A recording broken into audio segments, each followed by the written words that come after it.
en Onda Cero. Esta noche os voy a contar una historia y voy a intentar no apasionarme, porque el tipo merece la pena. En su día hablamos de su gran hermano del siglo XIX, Edgar Allan Poe, y hoy le toca el turno a él, al gran sacerdote, al sumo sacerdote, al hacedor de nuevas religiones, al creador de mitos, leyendas, dioses, prehistoria. Es sin duda alguna uno de los grandes y mejores cerebros del siglo XX. Aunque nunca publicó un libro, siempre en forma de relato, siempre en su querida revista Weird Tales, Howard Phillips Lovecraft merece, por mérito propio, un tiempo en nuestra Rosa de los Vientos, un tiempo en nuestros pasajes de la historia. Hoy hablamos de Tulu, hoy hablamos de Dagon, hoy hablamos del Necronomicon, hoy hablamos de aquel que paseaba por las tumbas, hoy hablamos de aquel que odiaba la luz, aquel que revivía por las noches para encontrarse con sus fantasías angustiosas. Hoy hablamos de Howard Phillips Lovecraft.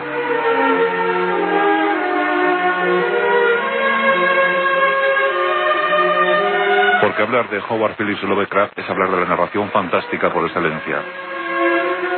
Un ensoñador, un personaje insólito, un personaje controvertido, lleno de contradicciones, ateo, confeso y declarado, y sin embargo, germinador de futuras religiones.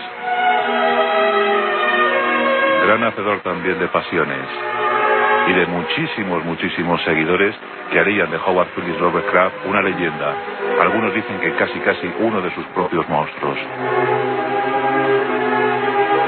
Pero empecemos a contar la historia de Howard desde el principio.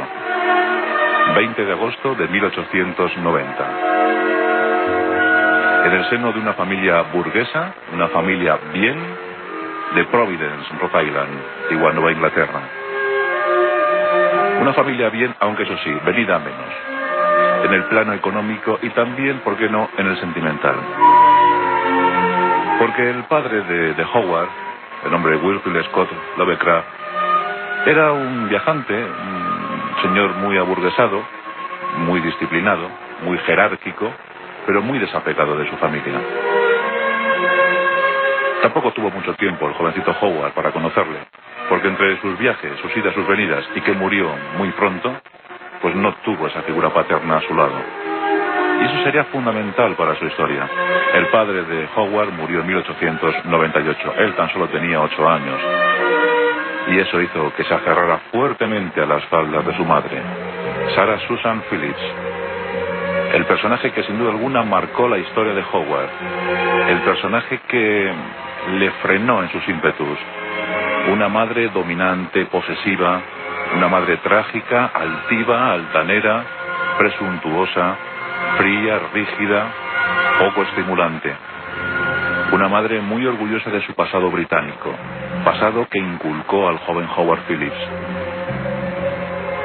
Ella siempre inculcó al jovencito que lo británico era en esencia lo mejor que le podía ocurrir a un ser humano, y que él, al ser muy feo, al vivir en un país hostil, lo mejor que podía hacer es alejarse de ese país, alejarse de las gentes que habitaban ese país y pegarse a las tradiciones británicas.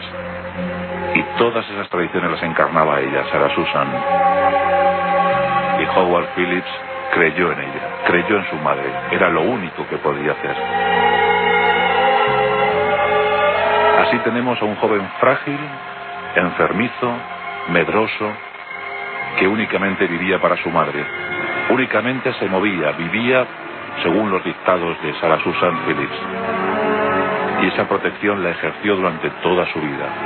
El joven, más que protegido, no gozaba de buenas amistades.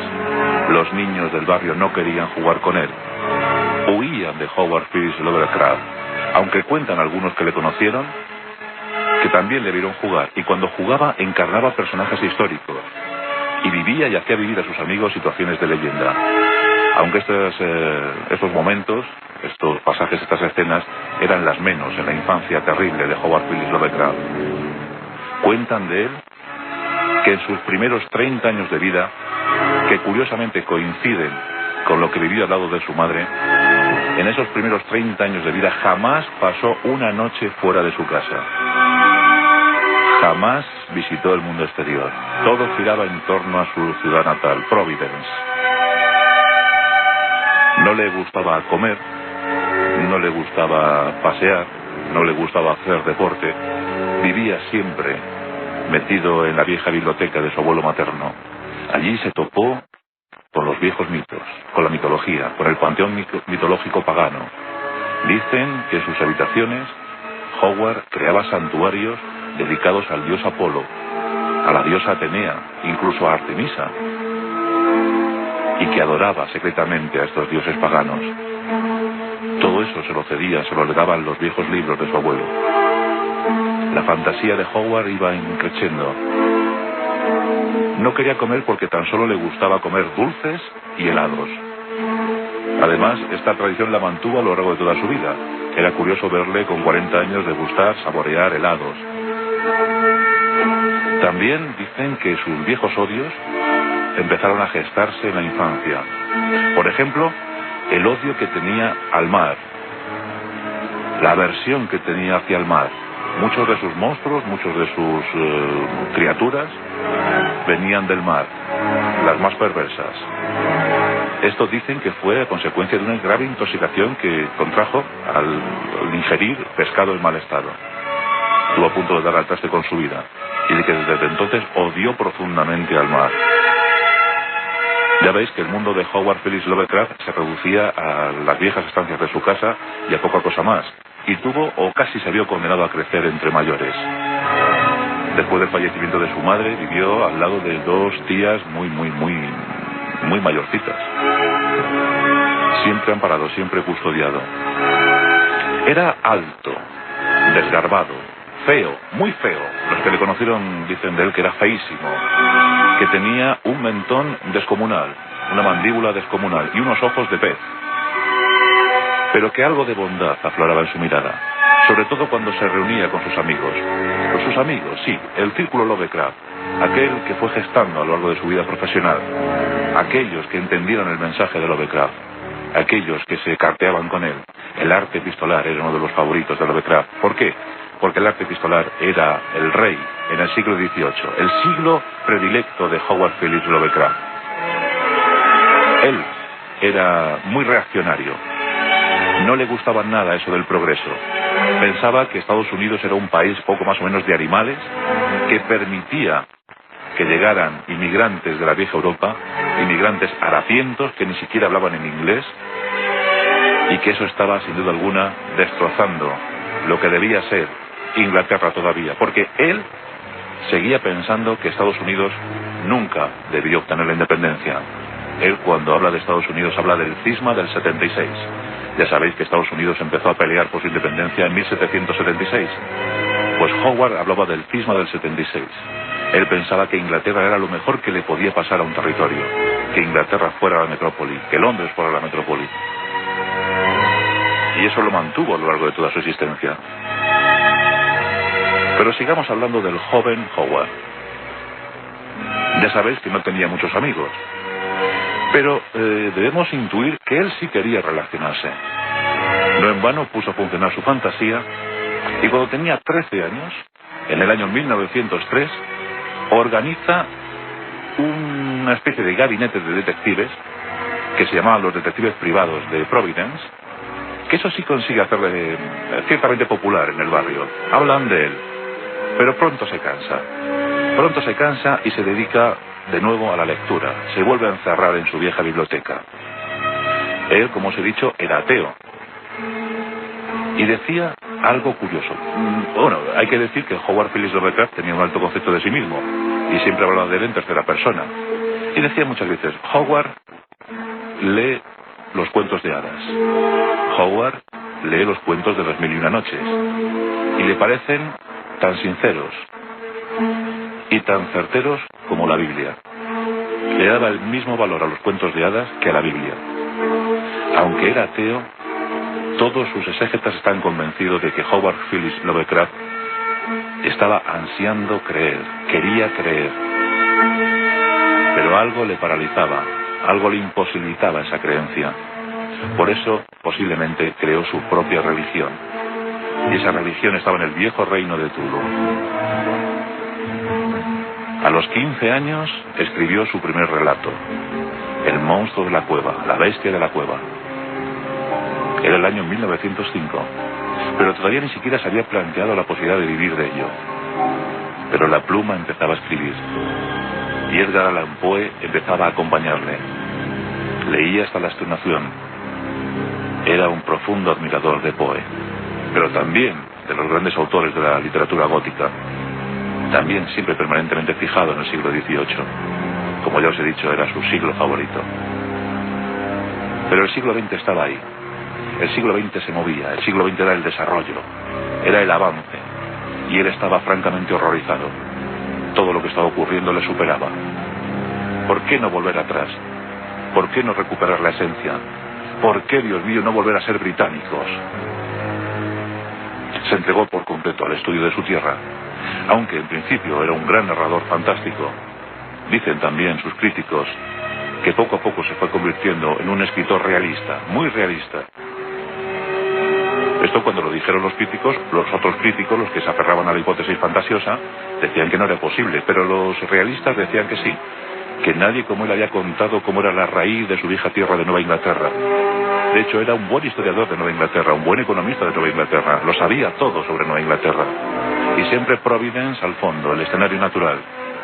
Odiaba la luz, como os he dicho, pero por la noche se revitalizaba, se recuperaba como los vampiros.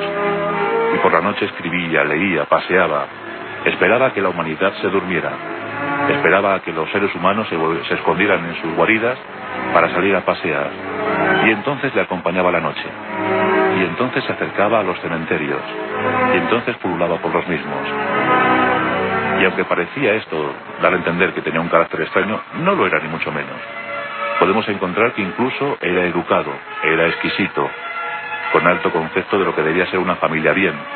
Solo salvaba de la humanidad a las familias bien.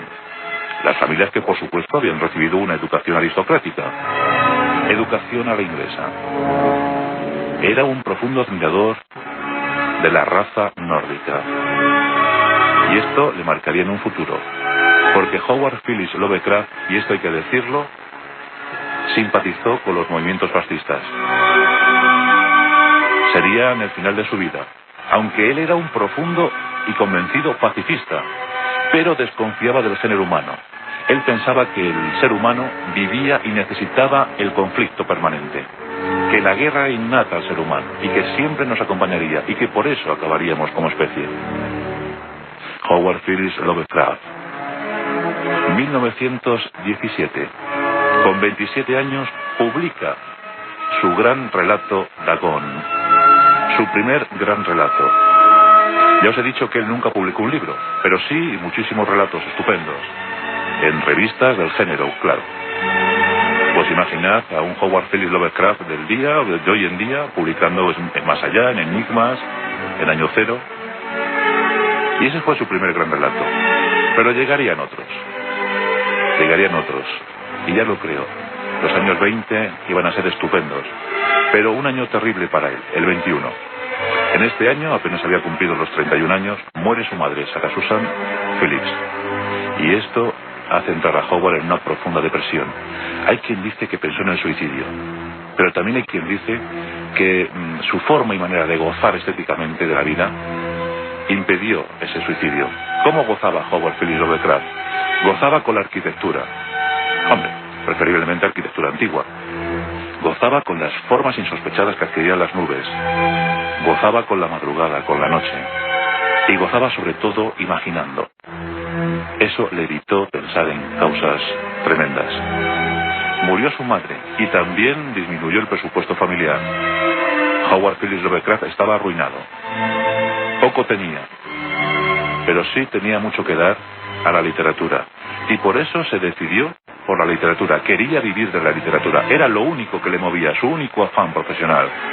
Así se convirtió en corrector de estilo, se convirtió en crítico y sobre todo se convirtió en el gran escritor que todos conocemos. Y empezaron a llegar los relatos.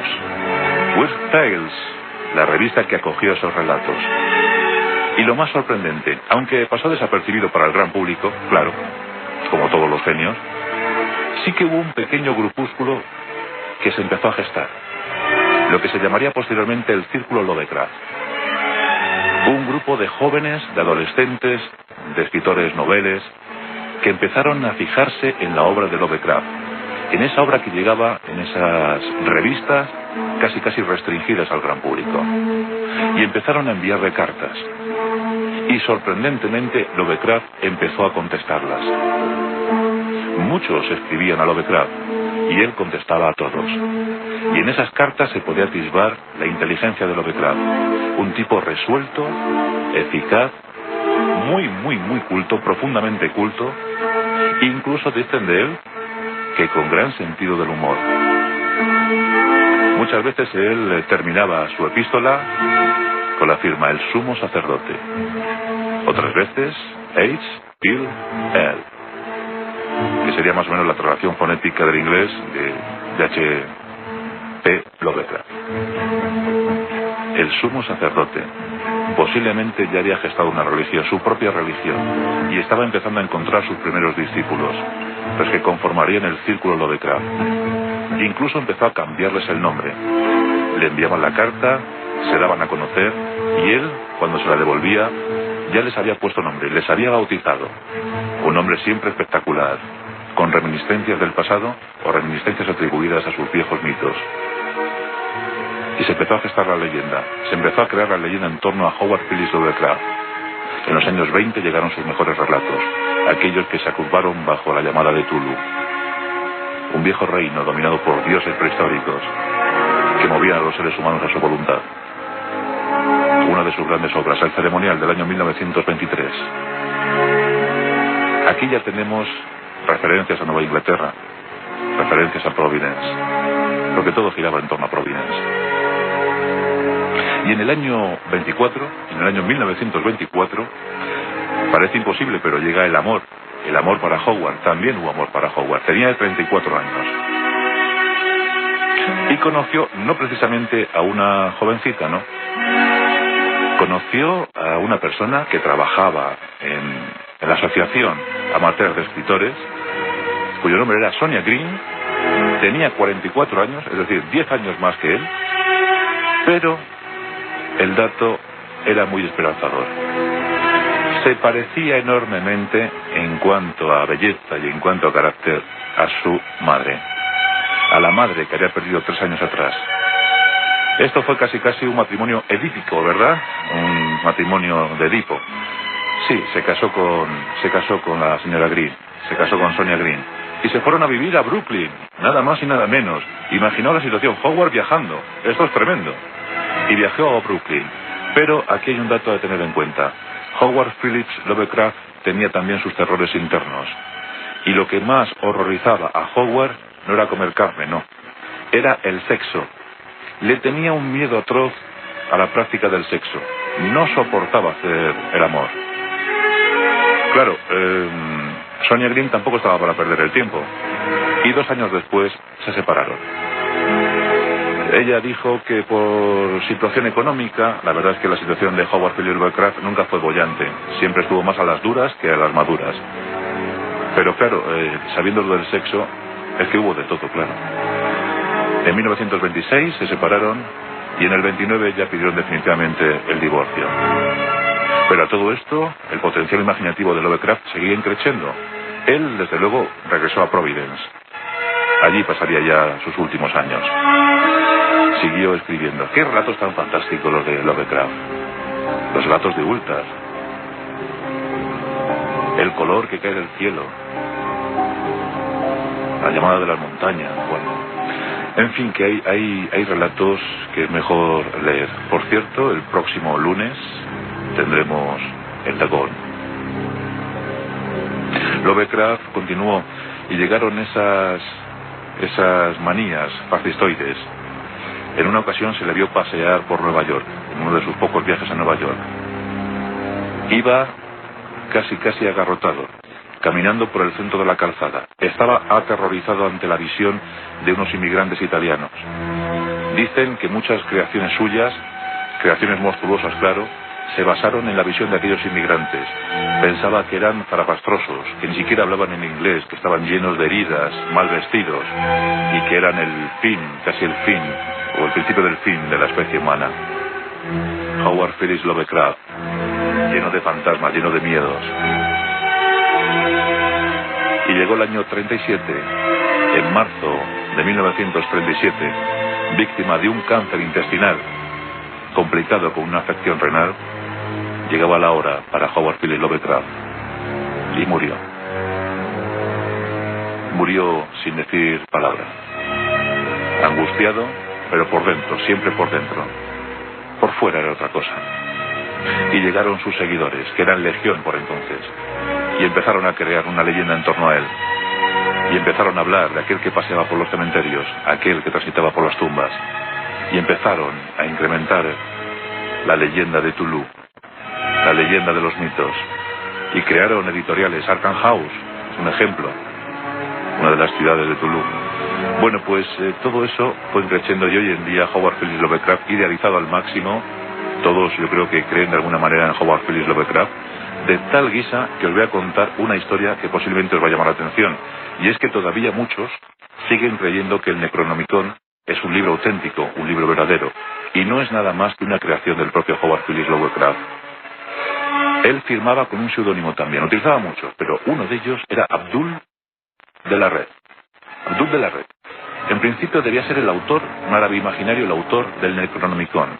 Este libro había sido escrito en el año 738, en el siglo VIII, y editado en 1647 en España.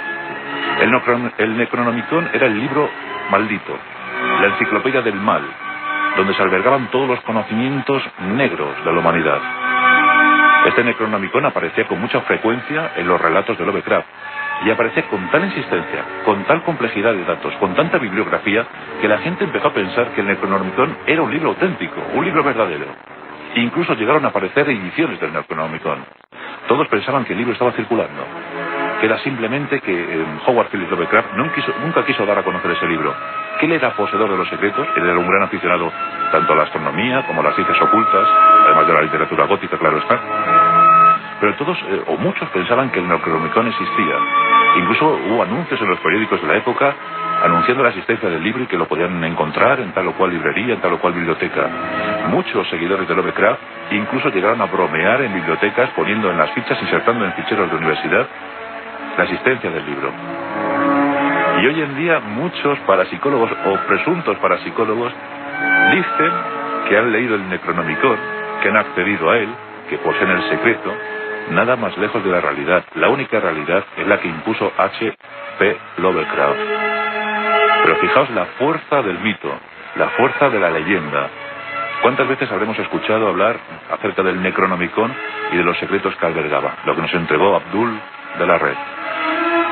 Pues falso o no, porque si H.P. Lovecraft levantara la cabeza, sin duda alguna deberíamos cuestionar la existencia del Necronomicon otra vez, porque si levantara la cabeza es porque a lo mejor existe.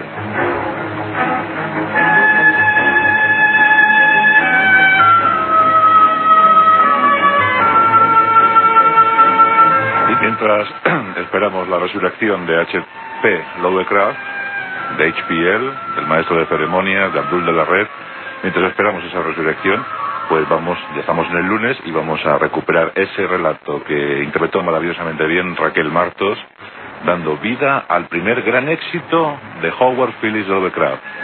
Dagón, es el tiempo para él, es el tiempo para los monstruos, es el tiempo para la imaginación en nuestra querida Rosa de los Vientos.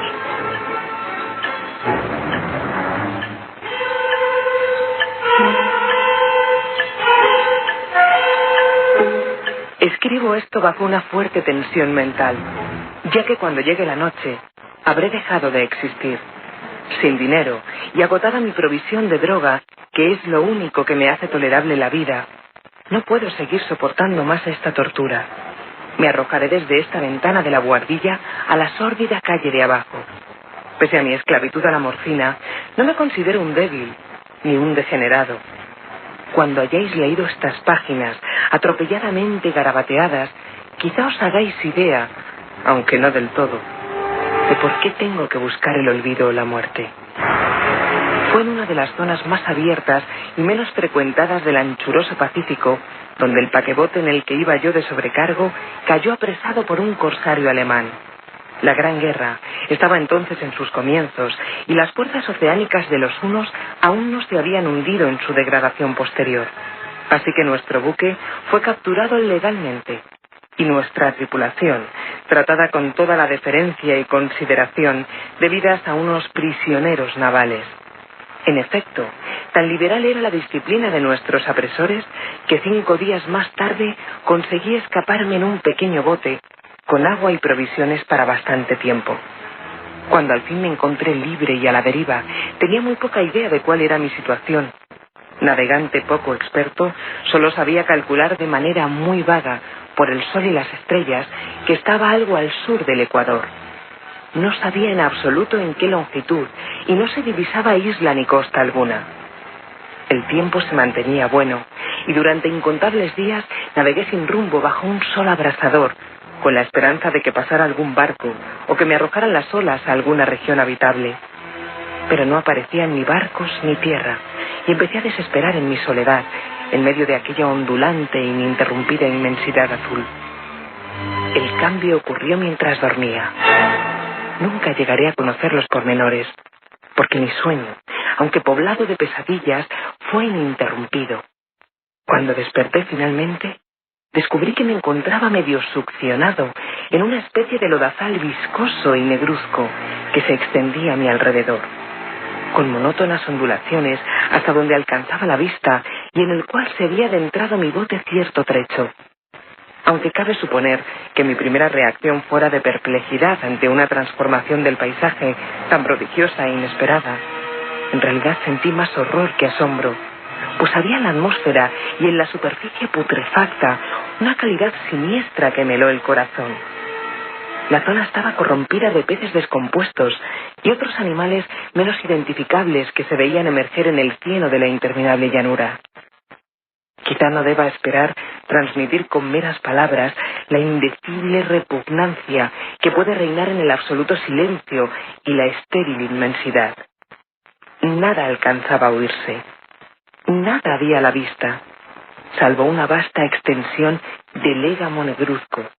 Si bien la absoluta quietud y la uniformidad del paisaje me producían un terror nauseabundo. El sol ardía en un cielo que me parecía casi negro por la cruel ausencia de nubes. Era como si reflejase la ciénaga tenebrosa que tenía bajo mis pies. Al meterme en el bote encallado, me di cuenta de que solo una posibilidad podía explicar mi situación. Merced a una conmoción volcánica, el fondo oceánico había emergido a la superficie, sacando a la luz regiones que durante millones de años habían estado ocultas bajo insondables profundidades de agua. Tan grande era la extensión de esta nueva tierra emergida debajo de mí, que no lograba percibir el más leve rumor de oleaje, por mucho que agudizaba el oído. Tampoco había aves marinas que se alimentaran de aquellos peces muertos. Durante varias horas estuve pensando y meditando, sentado en el bote que se apoyaba sobre un costado y proporcionaba un poco de sombra al desplazarse el sol en el cielo.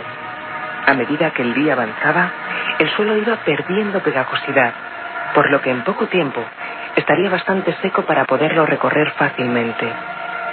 Dormí poco esa noche y al día siguiente me preparé una provisión de agua y comida a fin de emprender la marcha en busca del desaparecido mar y de un posible rescate. A la mañana del tercer día comprobé que el suelo estaba bastante seco para andar por él con comodidad. El hedor a pescado era insoportable, pero me tenían preocupado cosas más graves para que me molestase este desagradable inconveniente, y me puse en marcha hacia una meta desconocida. Durante todo el día caminé constantemente en dirección oeste, guiado por una lejana colina que descollaba por encima de las demás elevaciones del ondulado desierto. Acampé esa noche y al día siguiente proseguí la marcha hacia la colina, aunque parecía escasamente más cerca que la primera vez que la descubrí. Al atardecer del cuarto día, llegué al pie de dicha elevación, que resultó ser mucho más alta de lo que me había parecido de lejos. Tenía un valle delante que hacía más pronunciado el relieve respecto del resto de la superficie. Demasiado cansado para emprender el ascenso, dormí a la sombra de la colina. No sé por qué, mis sueños fueron extravagantes esa noche, pero antes de que la luna menguante, fantásticamente gibosa, hubiese subido muy alto por el este de la llanura, me desperté cubierto de un sudor frío, decidido a no dormir más. Las visiones que había tenido eran excesivas para soportarlas otra vez, y a la luz de la luna comprendí lo imprudente que había sido al viajar de día. Sin el sol abrasador, la marcha me habría resultado menos ardua y decidí acometer el ascenso que por la tarde no había sido capaz de emprender. Recogí mis cosas e inicié la subida a la cresta de la elevación. Ya he dicho que la ininterrumpida monotonía de la ondulada llanura era fuente de un vago horror para mí. Pero creo que mi horror aumentó cuando llegué a lo alto del monte y vi al otro lado una inmensa cima o cañón cuya oscura concavidad aún no iluminaba la luna. Me pareció que me encontraba en el borde del mundo, escrutando desde el mismo canto hacia un caos insondable de noche eterna. En mi terror se mezclaban extraños recuerdos del paraíso perdido y la espantosa ascensión de Satanás a través de remotas regiones de tinieblas. Al elevarse más la luna en el cielo, empecé a observar que las laderas del valle no eran tan completamente perpendiculares como había imaginado. La roca formaba cornisas y salientes que proporcionaban apoyos relativamente cómodos para el descenso, y a partir de unos centenares de pies, el declive se hacía más gradual. Movido por un impulso que no me es posible analizar con precisión, bajé trabajosamente por las rocas hasta el declive más suave, sin dejar de mirar hacia las profundidades estigias donde aún no había penetrado la luz. De repente, me llamó la atención un objeto singular que había en la ladera opuesta, el cual servía enhiesto como a un centenar de yardas de donde estaba yo. Objeto que brilló con un resplandor blanquecino al recibir de pronto los primeros rayos de la luna ascendente. No tardé en comprobar que era tan solo una piedra gigante, pero tuve la clara impresión de que su posición y su contorno no eran enteramente obra de la naturaleza. Un examen más detenido me llenó de sensaciones imposibles de expresar, pues pese a su enorme magnitud y su situación en un abismo abierto en el fondo del mar cuando el mundo era joven, me di cuenta sin posibilidad de duda de que el extraño objeto era un monolito perfectamente tallado, cuya imponente masa había conocido el arte y quizá el culto de criaturas vivas y pensantes. Confuso y asustado, aunque no sin cierta emoción de científico o de arqueólogo, examiné mis alrededores con atención.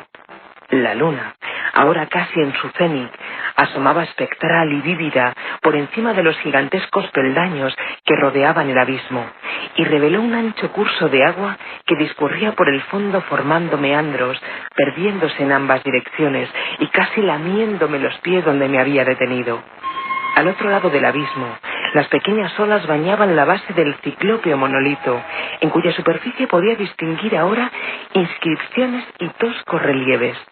La escritura pertenecía a un sistema de jeroglíficos desconocido para mí, distinto de cuantos yo había visto en los libros y consistente en su mayor parte en símbolos acuáticos esquematizados tales como peces, anguilas, pulpos, crustáceos, moluscos, ballenas y demás.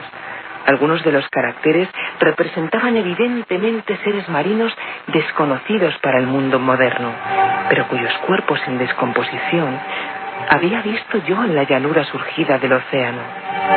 Sin embargo, fueron los relieves los que más me fascinaron, claramente visibles al otro lado del curso de agua a causa de sus enormes proporciones.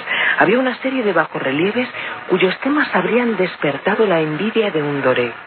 Creo que estos seres pretendían representar hombres, al menos cierta clase de hombres, aunque aparecían retozando como peces en las aguas de alguna gruta marina o rindiendo homenaje a algún monumento monolítico bajo el agua también. No me atrevo a descubrir con detalle sus rostros y sus cuerpos, ya que el mero recuerdo me produce vaídos, más grotescos de lo que podría concebir la imaginación de un Poe o de un Balwer. Eran detestablemente humanos en general, a pesar de sus manos y pies palmeados, sus labios espantosamente anchos y flácidos, sus ojos abultados y vidriosos y demás rasgos de recuerdo menos agradable. Curiosamente, parecían cincelados sin la debida proporción con los escenarios que servían de fondo, ya que uno de los seres estaba en actitud de matar una ballena de tamaño ligeramente mayor que él. Observé, como digo, sus formas grotescas, sus extrañas dimensiones, pero un momento después decidí que se trataba de dioses imaginarios de alguna tribu pescadora o marinera, de una tribu cuyos últimos descendientes debieron de perecer antes de que naciese el primer antepasado del hombre de Piltdown o de Neandertal. Aterrado ante esta visión inesperada y fugaz de un pasado que rebasaba la concepción del más atrevido antropólogo, me quedé pensativo, mientras la luna bañaba con misterioso resplandor el silencioso canal que tenía ante mí. Entonces de repente lo vi. Tras una leve agitación que delataba su ascensión a la superficie, el ser surgió a la vista sobre las aguas oscuras. Inmenso, repugnante, aquella especie de Polifemo saltó hacia el monolito como un monstruo formidable y pesadillesco y lo rodeó con sus brazos enormes y escamosos, al tiempo que inclinaba la cabeza y profería ciertos gritos acompasados. Creo que enloquecí entonces. No recuerdo muy bien los detalles de mi frenética subida por la ladera y el acantilado, ni de mi delirante regreso al bote varado. Creo que canté mucho y que reí insensatamente cuando no podía cantar.